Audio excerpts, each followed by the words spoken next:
Si dans la vie, tu te fais beaucoup attaquer, mépriser, insulter sans avoir rien fait aux gens, tu es conscient que tu n'es pas à l'origine de tout ce qui t'arrive. Tu es convaincu d'être quelqu'un d'intègre, de loyal, quelqu'un d'altruiste qui fait du bien aux gens. Mais malgré cela, tu te fais toujours écraser, mépriser, attaquer. Sache que tu as une étoile qui brille sur ta tête. D'accord? C'est un phénomène que les gens ne comprennent pas. Les individus qu'on attaque beaucoup dans la vie, qu'on méprise beaucoup dans la vie, ce sont les individus qui sont les plus lumineux. J'ai envie de dire, ce sont des gens qui sont solaires, d'accord? Ils sont solaires. Il y a quelque chose en eux que les autres captent. Il y a quelque chose en eux que les autres n'aiment pas, en fait.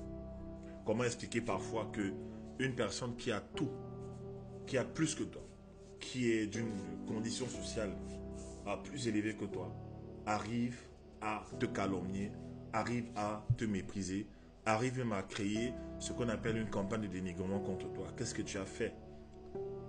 Du bas de ta condition, dans ta petite vie modeste, en fait, la personne essaye de te discréditer. La personne répand des calomnies sur toi, en fait. Qu'est-ce qui fait cela? Alors que tu n'as rien fait. En général, c'est parce que tu as des toiles qui dérangent. D'accord? Je l'ai appris à mes propres dépens. Je l'ai appris dans mes lectures. Je l'ai appris aussi dans l'histoire des autres. Ok? Il y a un phénomène qui s'est passé dans les Saintes Écritures, en fait. Ce jeune homme qu'on appelle David, qui est un vaillant guerrier, brave garçon, qui a toujours été méprisé depuis son enfance. Il arrive sur le champ de bataille où il y a Goliath, le géant de 3 mètres, qui torture, qui opprime Israël, qui fait peur au roi Saül. Alors le petit arrive, il demande quelle est la récompense qu'on va donner à celui qui va abattre ce monstre-là. Et donc, ses frères vont lui dire, toi tu es un petit insolent, pourquoi tu viens ici? Tu viens encore te montrer, d'accord? Je connais aussi l'histoire d'un autre qu'on appelle Joseph, toujours dans les Saintes Écritures de l'Ancien Testament. Il arrive avec des rêves et ses frères vont alors qu'il vient nourrir ses frères qui étaient allés travailler dans un champ envoyé par son père, ses frères vont l'appeler, le voilà, le rêveur, le rêveur. Alors, tuons-le. Ses frères le battirent, le laissèrent pour mort dans un puits. Qu'est-ce qui explique tout cela? Souvent, c'est l'étoile qui a sur ta vie. Souvent, c'est la grâce qui a sur ta vie. Souvent, c'est la luminosité qui a sur toi que tu ne vois pas.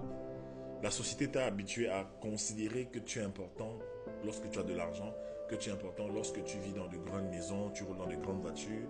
C'est pour ça que certains parmi vous ne se considèrent pas, ne peuvent pas marcher la tête autant qu'ils ne sont pas dans de grandes maisons, de grandes voitures. Ils ont attaché leur valeur au matériel, d'accord? Pourtant, ce n'est pas ça. Ok? Ton étoile va t'attirer beaucoup de problèmes. Oui. Il y a des gens, leur étoile leur attire des problèmes depuis la naissance. Oui, moi j'ai vu des femmes qui se sont fait abuser sexuellement depuis l'enfance. Des hommes qui ont vécu des choses horribles, qui n'ont jamais demandé en fait. Alors que je suis là, je vous parle en fait. Je fais partie de ces gens-là. Des gens qui ont eu des problèmes sans jamais provoquer des problèmes. Tu te demandes juste en fait pourquoi est-ce que ça t'arrive. Mais c'est ta destinée en fait qui te prédispose à cela. C'est l'onction. Une des choses que Dieu fait, lorsqu'il te donne l'onction, la grâce, il met une étoile sur toi. Souvent, il va permettre que les gens te dérangent, d'accord? Ça va faire partie de ton entraînement. Le livre saint nous dit que, le bon livre nous dit que Dieu aiguise nos mains au combat, il nous prépare. Donc il y a beaucoup de choses que tu as vécues alors que tu me regardes, beaucoup de situations par lesquelles tu es passé qui t'ont écrasé, humilié. Parfois tu t'es fâché contre Dieu, mais sache que c'était pour ta destinée. Ok? Je pense même que le géant en toi ne se serait jamais libéré si tu n'avais pas vécu cela. Parce qu'on sait bien que l'être humain est habitué à la zone de confort. L'être humain ne se prend pas la tête. L'être humain va toujours choisir la solution la plus facile en fait pour avancer dans sa vie. L'être humain n'aime pas les chemins tortueux, n'aime pas les chemins rocailleux, n'aime pas souffrir. Il aime la facilité. Alors Dieu, avant de libérer le roi qui est en toi, va permettre que les gens voient très tôt ce que tu as. Il ne dira pas tout bien sûr aux gens, mais il permettra que les gens voient très tôt ce que tu as. Ça me fait penser à ma mère, je finis avec ça. Ma mère était une femme extrêmement intelligente. Et son père était un routier. Son père avait épousé une femme de la région de l'Est du Cameroun. Et donc, mon père habitait à Garoua, sa femme habitait à l'Est. Du coup, ils n'étaient pas ensemble. Sa femme habitait à l'Est, voilà, ils n'étaient pas ensemble. Et mon grand-père a eu des enfants, parmi lesquels ma mère. Et ma mère avait été envoyée dans une famille à Yaoundé, une famille de riches. Et dans cette famille-là, elle était censée être comme tous les autres enfants. Et donc, elle est partie, elle a vécu là-bas, et on l'a inscrite à l'école du centre à Yaoundé. Et pendant qu'elle était à l'école du centre, en fait, elle s'est distinguée par des très bons résultats scolaires. Ce qui n'a pas manqué de gêner la famille dans laquelle elle était.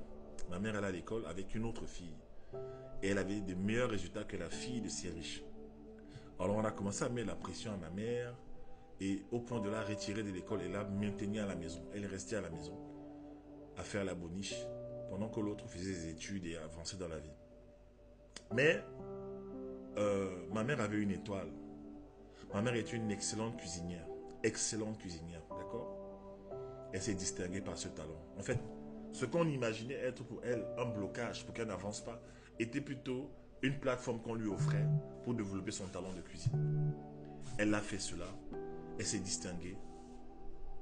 Elle a fait de grandes choses dans sa vie avec la cuisine.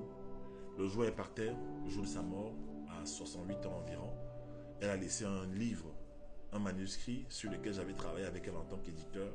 Je devais faire des photos et elle devait élaborer des recettes de cuisine d'Afrique du monde. D'accord? Elle a fini ce livre de 300 pages que nous allons publier un jour.